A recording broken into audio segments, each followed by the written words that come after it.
chat a member as well. All right, single-handedly, can we give a huge round of applause? Let's get this up. Thank you. Good afternoon, everyone. A big thanks to our two panelists for being here on such a busy day for them. Thanks to all of you for staying right till the very end, and thanks to the organizers for keeping the best session for the end of the day. Just joking, all the sessions have been fantastic. I've been here from the whole day, sitting in the corner there, taking lots of notes, and we've got some very good questions for our speakers over here. The stage for this panel has been set very well by the previous one. If you notice what the speaker from Just Good, I think that the food company, they asked him, what would you have done better if you could do things again? And he said, I wish I'd cracked the quick commerce game earlier. Okay, so that's a very important part of strategy for all of you guys in the D2C space. So my first question for the panelists is to ask them to share with us what are some of the two key highlights of the journey from when they started to today. So from day zero to today, what would you say are some of your key highlights, achievements at Zepto? Sure, Madan. Thanks. So as most of you might be knowing, right, like Zepto started with this 10-minute delivery concept. At that time, there were like many apprehension. People were saying that do we really require these 10 minutes or not? Or are we just wasting the resources from that? So I think first critical part is that like kudos to our founders, right, who have been able to stick with this particular concept for years, right? Like, and then like, of course, the other suite followed. But the point is that like at that time when there was hardly any conviction on this 10-minute delivery that it will be successful or not. And I think we have been able to stick to this particular concept for like since the beginning, right? There has been like not ever a iota of doubt that we would ever be able to move out of this 10-minute. So that would be the first concept, right? Like that I want to highlight. Second, I think over the time, what we have realized is that if you really want to penetrate very deep, right, across like both tier 1 and tier 2 cities, the most important point is that you should be able to give the value because the Indian market, as all of you know, like is very value conscious, right? So how to be able to give that deep value to the Indian consumer? And some of the things that we did, right, for example, people might be knowing about Super Saver that we have launched, right, so that we would be able to go as deep as like some of the wholesale retail in the market. So these are the two critical points, right? One, sticking with the strong value prop that 10-minute delivery is always be the case, right? And second, right, like in addition to that, how you would be able to give a sustainable value to the user. And these would be two highlight, right, of my like almost 3.5 years at Zepto. Great, thanks. How many of you are Zepto users? You ordered something on Zepto. Oh, wow, great. So there are a few who haven't put their hands up. You need to convince them to come on board. Okay, let's turn to Dipak from Delivery. What have been some of your key achievements, journeys? Yeah, thanks, Madan. So this is Delhivery spelled with an H. It's not a consumer-facing brand, so some people may not have heard of it or definitely not used it. It's more a B2B player. We are India's largest logistics service provider. So the early journey of delivery started off in e-commerce delivery. So it's a 15-year-old company. So first few years were riding the e-commerce wave of India as Amazon, Flipkart, and other companies popped up. Delhivery was into e-commerce deliveries. But very soon we realized that, so this is not a glamorous industry to be in, right? Delivering of parcels, etc. But it's largely about scale and cost. How can you build more scale and bring down your costs to manage the right prices? So we realized that, you know, if you have multiple businesses which tap into the same network, that's where you'd realize the economies. So what still continues to be our largest business at Delhivery is our e-commerce parcel delivery, but we also have a trucking business, which is part truckload, full truckload, which is used by, you know, manufacturers, etc. And both of them go through the same network. So that's how the costs are being able to managed. And one of the key learnings that Delhivery has had, which it still implements, is every business we launch tries to ride on our existing skills, which is where the fixed costs go down. We realize the values of scale, etc. So that's, I would say, one key learning that we've had, and we've used that as a guiding principle for every business that we have. The second thing is very relevant to this discussion is speed is of the essence. You know, you like it or not, the Indian consumer behavior is changing.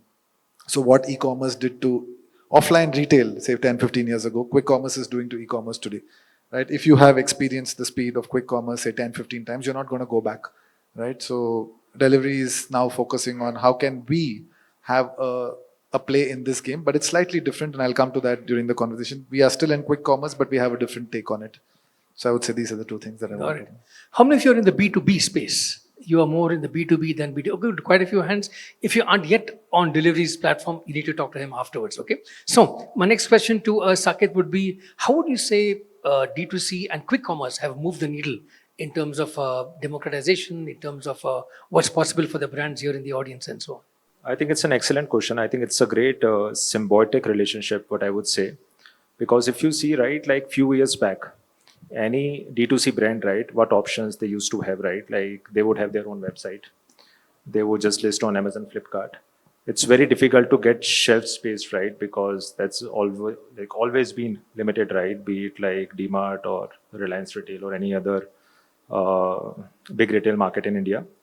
So I think since the time quick commerce has been launched, right, D2C brand has been able to reach out to customer in a way that no one has ever imagined. And now with this and with the changing consumer preferences, where folks are extremely open to try new things, right, if they are able to get it in like 5-10 minutes, right. So I think combination of these two is really helping like scale D2C to the new heights. And of course, as I mentioned, it's a symbiotic relationship also. We have a good share of the D2C brands on our platform also.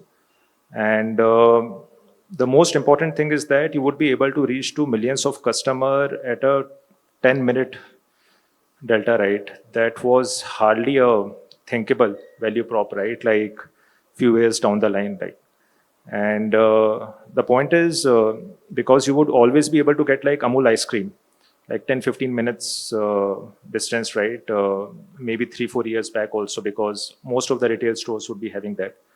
But for example, Go Zero ice cream, we are able to make it available, right? Pan India in a 10-minute window, right? So this is the major thing, right? Which has happened over the course of the years.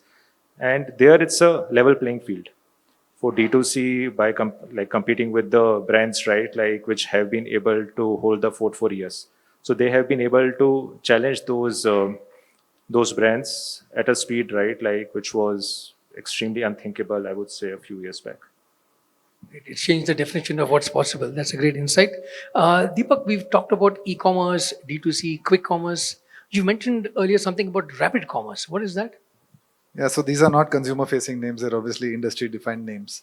So quick commerce, roughly how we define it as what he was saying: 10 to 15-minute delivery of groceries plus. Today it spans multiple categories. Rapid commerce is slightly slower, 2 to 6 hour deliveries. So it's still faster than what you call as a same-day delivery, which is, so you have a cutoff by say 12 p.m. and it reaches you by late night, and everything else reaches you next day. That's same-day delivery. Rapid commerce is about 2 to 6 hours delivery. So the difference between the two is that one is obviously in terms of speed, but in order to offer the speed, quick commerce companies need to set up a large network of dark stores, right, which operate within a 2 to 3 kilometer radius. So say in a city like Bangalore or Mumbai or Delhi, each player, Zepto, Instamart, Flipkart Minutes, Blinkit, would have 100 to 150 dark stores, pretty much carrying the same thing. So that's the amount of inventory that goes in and is replicated. Rapid commerce, on the other hand, manages to serve the same, say 90% of demand with about 10 to 15 dark stores in a city. So the advantage there is there's less inventory locked in for each brand, right? So especially when you're dealing with perishables or expensive items, you don't want your inventory stuck in 100 plus dark stores. So that's the second difference. The third difference is quick commerce operates on point-to-point deliveries. There's a rider who comes to the store, picks up one order, goes to the house, delivers, comes back to the store for the next one. So it's all one is to one or point-to-point. Rapid commerce offers on a shared delivery model, in the sense that a rider takes 4 to 5 batch deliveries or shared deliveries, 4 to 5 orders at one go, and has more time to deliver the orders. So hence travels a longer distance, but overall brings the economics down. Another difference you could say is rapid commerce works on a shared model, in the sense everything is shared. I mean, some players operate like this, some players operate dedicated, but the dark store is shared among multiple brands. So any D2C player, any marketplace which wants to offer a quick promise to their customers, when I say quick, I mean 2-hour kind of delivery, they can participate in an existing dark store of delivery or any of our competitors. where they don't need to worry about the fixed costs or the minimum orders to break even for that store, because the store has already broken even or there are other players. They can just take a part of the store and keep their inventory there. All the operations within the store are shared. So the pickers, the manpower within the store, they pick for multiple brands. Like I said, the deliveries are also on a shared basis. So all of this helps bring the cost down. So I think rapid commerce is a, I can say, sweet spot, at the risk of antagonizing Zepto, but it's a sweet spot between speed and cost. It's fast enough, but at the same time the costs are far lower than if you were to work, either set up your own network of quick commerce or partner with a quick commerce player where there's a certain margin that you have to part with. There's a cost of advertising to boost Got your it. product, and there's obviously a cost of liquidation if things don't sell. Got it. So there's lots of choices for the D2C brands in the audience. Quick show of hands. How many of you are D2C brands? You either are in the market already, about to know. Oh, good. Most of the guys. So, question for you, Deepak. How should the brands over here in the audience, D2C brands, figure out what to promise their customers in terms of speed of delivery? What works best among all the choices you spelled out? Yeah, see, it's a function of, I would say, category, assortment, and economics. Right. First is what category are you playing in? Categories are you playing in, and how sensitive are they to speed? By that I mean, firstly, there is an increase in conversion when you offer a faster promise. If you're saying 2 days delivery versus 15-minute delivery, more customers are likely to buy it for the faster speed. So there is a conversion sensitivity. There is a huge sensitivity on cancellation rates. If your order is coming after 4 days, people have a lot more time to evaluate other options, think through, and cancel the order. So cancellation rates are high. If your order is delivered in 10 minutes or 2 hours, there's no time to cancel. You know you want it, you got it. So cancellation rates are significantly lower. What we also call as RTO, return to origin. One of our previous panelists was talking about how the return rates are lower. We also see that people who get used to speed are so wowed by it that their repeat rates are much higher. So, person who's getting a 10-minute delivery or 2-hour delivery is more likely to repeat, and the repeat value is higher. So, if you feel your category is sensitive to all of these, then definitely you should be considering a higher speed model. The second is assortment. Now, the more concentrated your assortment is, in the sense if you have 20% of your assortment contributing to 50-60% of your sale, it is more tuned to faster channels. If it is a very fragmented assortment, say take fashion as a category, right? You, in order to sell, say, one pink shirt, you need to show 5 different colors and 5 different sizes. And all these 25 SKUs need to be present in the store to sell that one single SKU. So if your category is very fragmented, I would say identify your head SKUs and focus on speed models for those. And the third thing I would say is economics. Obviously, you need to have a certain price point to be able to afford the premium for servicing, for paying the additional charge for that. So you need to work that out. Obviously, it's a function of also where you are in the life stage of your business, right? If you're in the early stage, you're trying to prove PMF, is there a fit? Don't worry about speed so much. But once you have that sticky audience, or you know what is the sweet spot, what's working well, then you can go in for faster speed channels. Fantastic, great. So, Saket, most of this crowd is from Bangalore, but there are people I've met from Coimbatore, Pune, Delhi, Bombay, and so on. So, what is your pan-India strategy? How would people from across India tap into your platform? So, Madan, I think the scope is equally high in tier 2 cities.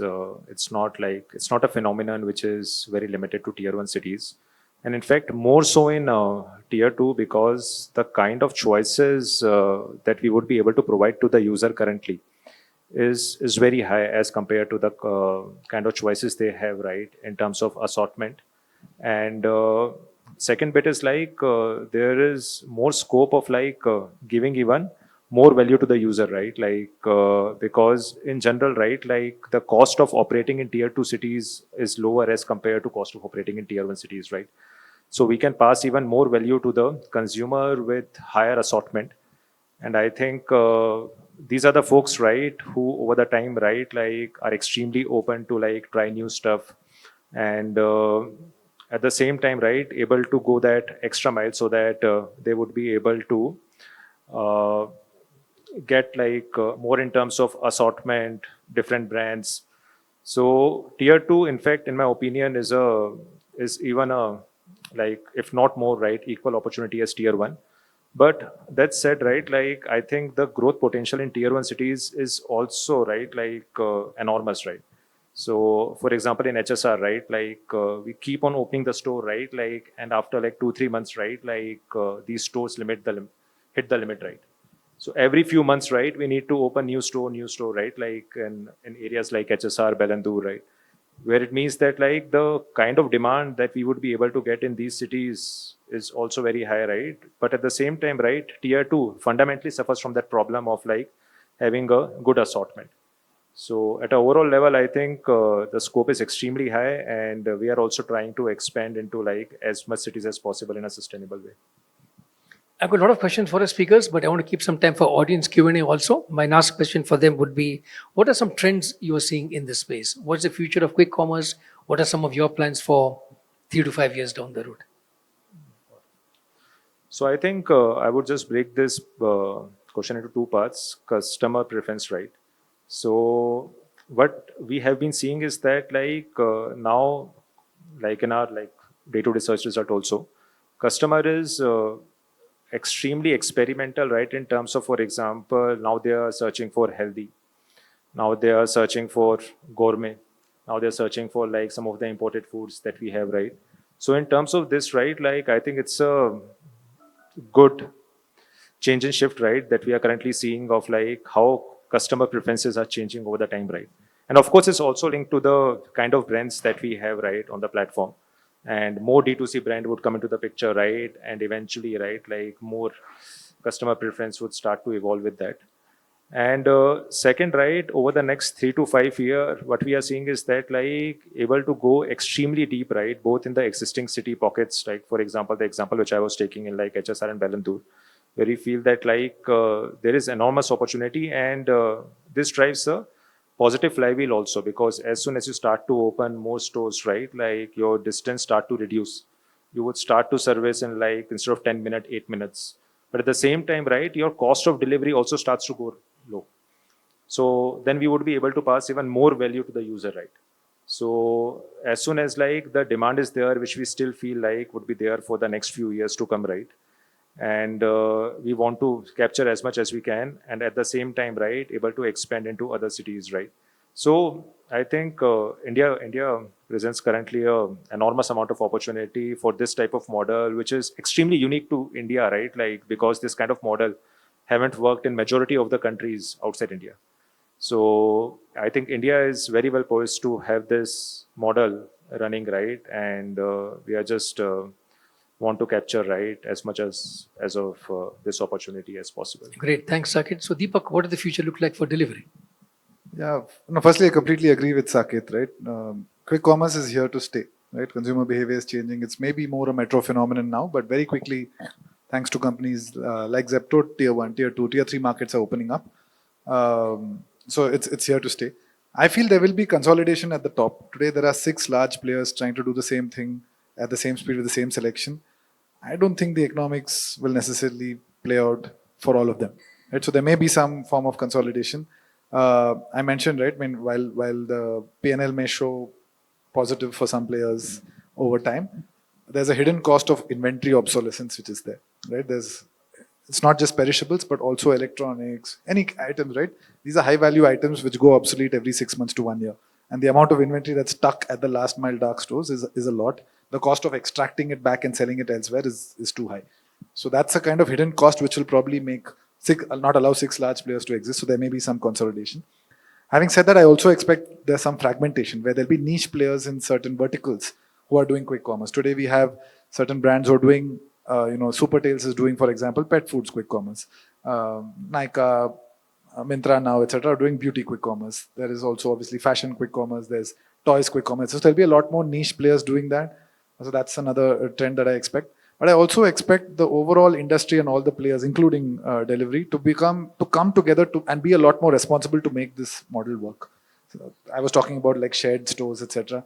So even for example, there's a lot of long tail assortment, slower moving categories, which now everyone is trying to serve through their dark stores. If there is some consolidation, say there's a central shared dark store among multiple players where a third-party marketplace seller can come and list their inventory and sell it across all platforms, and you have slightly relaxed timelines on those, right? I think that's how it will move. Certain categories will not be 15 minutes anymore. They'll be closer to an hour, but much more, the economics will work much better. So I think that's how the industry will move. Great, thanks. Audience questions. Any questions from the audience? Yeah. Can we get a mic to tell us your name also and where you're from, which company? Yeah. Any other hands? We can take 1 or 2 questions back to back. Others will take this last one. Hi, my name is Selva Lakshmi. I run a food brand where we do approximately 150 deliveries a day. So my first question is, I really hope that you don't come with an idea of like a flash commerce or nano commerce, which you think and it'll be delivered types. I really hope you don't come up with that kind of an idea. So really I want to understand is the back-end operations, because I also have a 10-member delivery team. We deliver between 4 and 7:30 a.m. in the morning using college kids. And what do you really do to motivate your delivery team or keep them engaged? Because incentivizing them and or de-incentivizing them doesn't seem to work. So at a scale, I want to understand what is the psychology that works with these kinds of gig workers. Great, thanks. Motivation.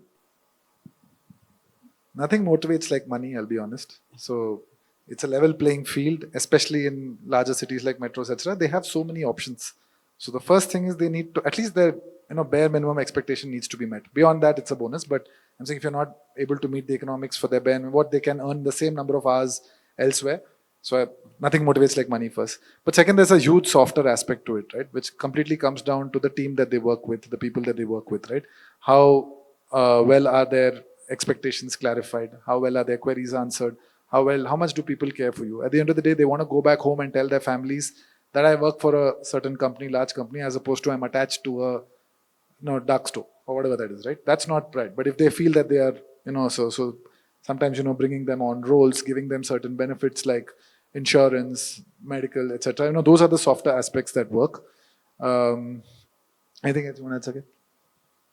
Yeah, I think no, I completely agree with Deepak, right? Like on this, some of these things, right? You can make their life simpler, right, by ensuring like what we used to have, right, at the time of Ola also, that you would have a preference to select your last ride, and then we would ensure that last ride is very close to your home, right? So some of these things, right, which would really touch their lives and won't make this job as a burden, right? And of course, like the incentive bit and like how would you ensure that, for example, in the time of rain, right, you would be able to help them, right, with more amount of search or in general, right? Like how would you derive that empathetic message to the consumer so that they would be also able to understand, right, like how the delivery partners are coming to their home, right?